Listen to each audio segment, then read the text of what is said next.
네, 오늘 좀 돌아간 소식들 정리 좀 해보겠습니다. 지금 시장에 특히 6월 중순에 열려있는 일들이 되게 많습니다. 그리고 오늘 또 발표가 두 가지가 있었습니다. 크게 두 가지가 있었고, 유럽 중앙은행에서 기준금리 0%로 동결했습니다. 미국에서는 소비자 물가 지수가 이제 공개가 됐는데, 작년 같은 달 대비해서 5% 상승했습니다. 송유관 이슈도 있고 해가지고 그것 때문에 좀 많이 오르지 않았냐라는 그런 얘기가 좀 있는데, 되게 웃긴 게 여러분, 이걸 얘기하는 결국 인플레이션에 대한 지금 우려잖아요.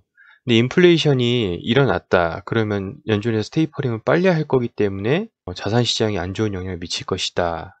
이런 의견이 있을 수 있고요. 연준이 자산 축소를 당장 하지 않는다면 인플레이션에 대한 해칭 수단이 될 수도 있다. 비트코인이. 그렇게 얘기할 수도 있는 부분이거든요. 같은 사건이라 하더라도 호재로 인식될 수도 있고 악재로 인식될 수도 있어요. 그러니까 지금 요즘에 뭐 어떤 의견을 놓고 호재입니까 악재입니까 되게 헷갈려 하시는 분들 되게 많습니다.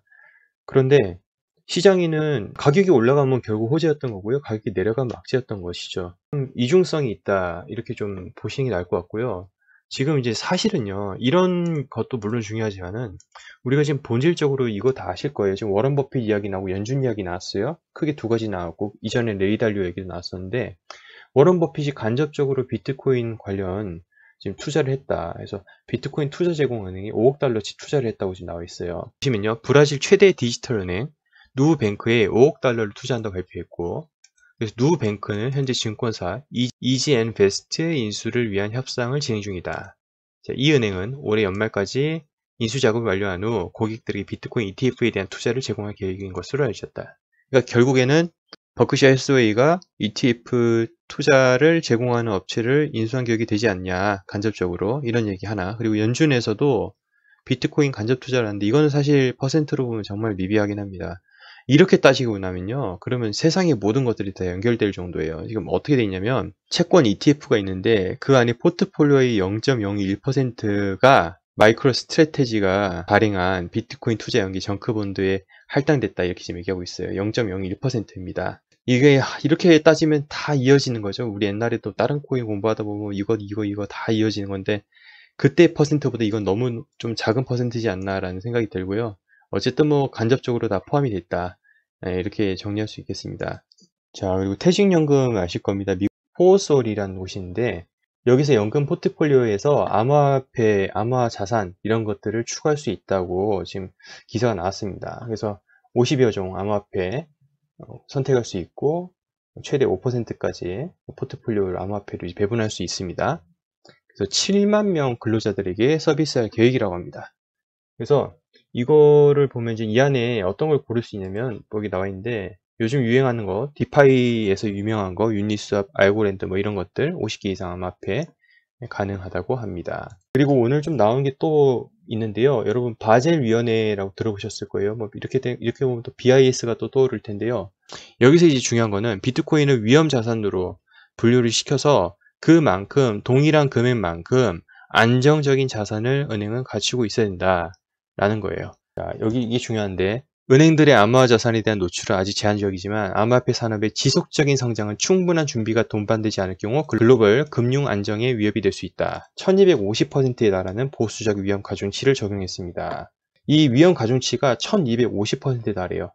그만큼 안정적인 것도 같이 담고 있어야 된다. 다시 한번요.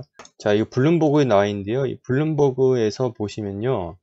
결국 이거예요. 비트코인 1달러 가치에 대해서 1달러의 자본을 보유할 수 있음을 의미합니다. 나 있죠. 그러니까 비트코인 1달러만큼 1달러의 안정자산 갖고 있어야 된다. 그러니까 그룹 1, 그룹 2로 나뉘는데 BIS 홈페이지 바로 들어가서 좀 보시잖아요. 한글로 바로 번역해 놓은 거예요. 두 개의 광범위한 그룹으로 분할했다. 이거는 지금 일단 제안을 한 거예요. 이에 대한 이의 제기를 9월 10일까지 받아들인 다음에 이제 결정을 내릴 것 같은데 여기 그룹 1, 그룹 2예요. 자, 그룹 1은 토큰화된 전통자산과 스테이블 코인까지 포함을 시켜놓은 거예요.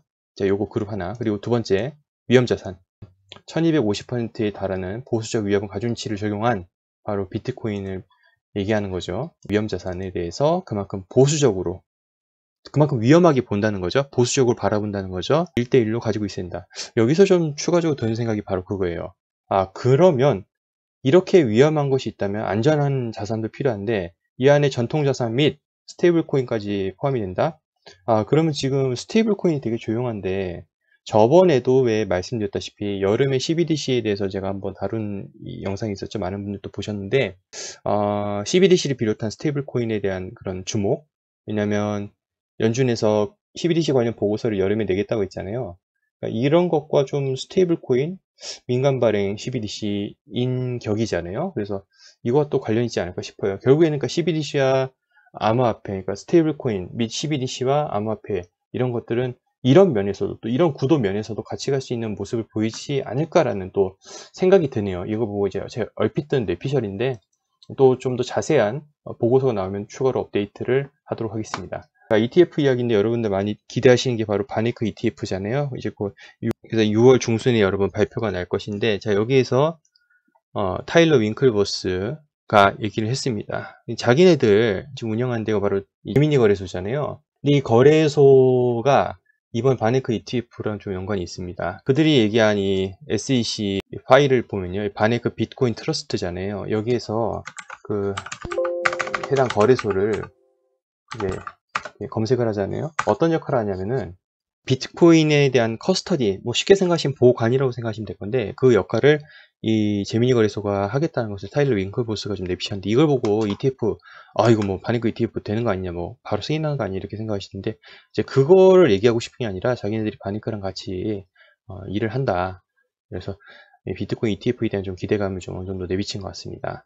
자, 그리고 이거에 대해 좀 다시 한번 정리요. 어떤 걸 얘기하고 싶었냐면, 여러 가지 지금 ETF에 대한 상품, SEC의 그런 승인을 기다리고 있습니다. 아직 한 건도 미국에선 ETF 한 건도 SEC 통과한 적이 없어요. 그래서 이번에 바네크 한번 연장됐던 거 다시 한번 이제 체크를 봤는데, 이때 커스터디언 역할하는 것이 바네크 비트코인 트러스트의 커스터디언 역할하는 것이 바로 이 제미니 거래소이다 라는 것이죠. 그래서 이거 정리해 놓은 거 좀 보셨고요. 개인적으로 이번에는 좀 됐으면 좋겠는데 모르겠습니다. 이게 많은 전문가들은 11월을 많이 얘기합니다. 왜냐면 이걸 길게 끌고 가면 11월 초중순까지 끌고 갈 수 있거든요. 그래서 그때이지 않을까라고 다들 좀 예상하고 있는데, 일단 뭐 급한 마음으로 보기보다는 좀 두고 보는 게, 여유롭게 두고 보는 게 낫지 않을까 싶습니다. 자, 윙클보스 형제들 아까 이들이 만들어 놓은 것이 현재 이 비트코인 거래소 또 사장들이기도 하고, 윙클보스 형제들이 과거에 어떤 일이 있었는지는 좀 아실 겁니다. 아시는 분이 있을 건데, 윙클보스 형제 중에 또 카메로 윙클보스의 그냥 위키페디아를 좀 보시면은 페이스북과 관련이 있어요. 그 페이스북 관련 소송까지 있었는데, 왜 소송이 일어났냐면은 예전에 이거 나무위키 똑같은 내용이니까 다시 한번 볼게요. 여기 예전에 그 저커버그가 자신들의 그 페이스북 아이디어를 훔쳐다가 페이스북을 만들었다 해가지고 소송이 일어났었고, 돈 대신 페이스북 주식으로 받게 됐습니다. 그래서 그 이후에 페이스북 IPO 해가지고 성공적으로 됐고, 그들은 페이스북 주식으로 또 많은 돈을 벌게 됐죠. 그 돈 가지고 또 지금의 또 비즈니스를 하고 있는 거고, 뭐 비트코인도 사고 비즈니스도 하고 이제 그런 거죠. 그래서 사실 페이스북 출신들이 비트코인 관련 비즈니스를 하고 있는 사람이 꽤 많습니다. 시장에 좀 안 좋은 소리들 자꾸 들리고 있죠. 요즘 제가 텔레그램을 자꾸 뭐 좋은 소식, 안 좋은 소식 들고 있는데 많이 혼란스러우실 것 같습니다. 중국에서는 지금 우 블록체인이 진짜 막 나쁜 소식도 자꾸 요즘 쏟아내고 있는데, 중국 경찰 암호화 관련 자금 세탁 혐의로 1100명을 체포했다. 1.1K가 1100명입니다. K란 뜻은 1000이란 뜻이고요. 단속을 했다. 그런 얘기 있고, 또 FBI가 비트코인 뚫었다 해가지고 그때 한번 얘기 나왔었고, 제가 이 영상으로 한번 다룬 적이 있었는데, 좀 거의 불가능에 가깝다가 맞습니다. 중요한 건 개인 키를 어떻게 찾았냐가 궁금한 거잖아요. FBI가. 그건 FBI가 밝히지 않았습니다.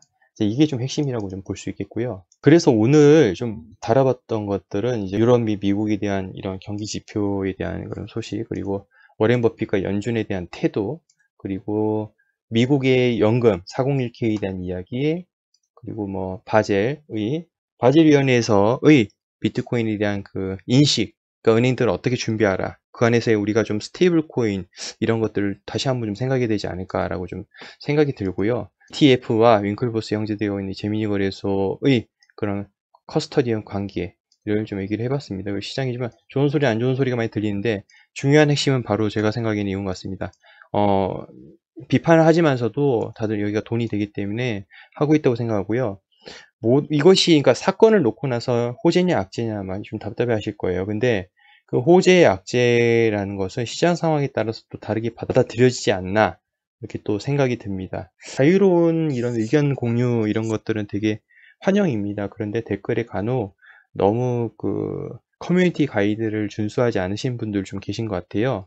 네, 그런 경우, 그리고 너무 잘못된 정보를 옳다고 이렇게 말씀하신 경우, 그런 경우는 좀 적절한 조치를 취하고는 있는데, 제가 좀 그걸 다 할 수가 없어요. 제가 알고 없는 사이에도 이 일이 벌어질 수도 있기 때문에, 그러니까 댓글을 보시고 어디 가시든지 댓글을 보시고 투자의 최종 판단하시는 것은 매우 위험하다라고 좀 말씀을 드릴 수 있겠습니다. 그러니까 지나가다가 한마디 이렇게 뱉고 가시는 분도 되게 많기 때문에 아무래도 좀 최소한의 기사 기반, 원래 같으면 기사로 아니고 이런 홈페이지까지 다 들어가 봐야 돼요. 바젤위원회 얘기 들어갔으면 블룸버그 기사도 가보고 로이터도 가보고 트위터도 가보고 끝내는 이제 BIS 홈페이지까지 가서 공식 문서까지 원래 봐야 되는 게 맞아요. 근데 다들 바쁘잖아요. 최소한의 댓글을 보고 최종 판단 안 하셨으면 좋겠습니다. 그래서 이렇게 말씀드렸고요. 또 다음 시간에 또 좋은 소식으로 뵙도록 하겠습니다. 여러분 감사합니다.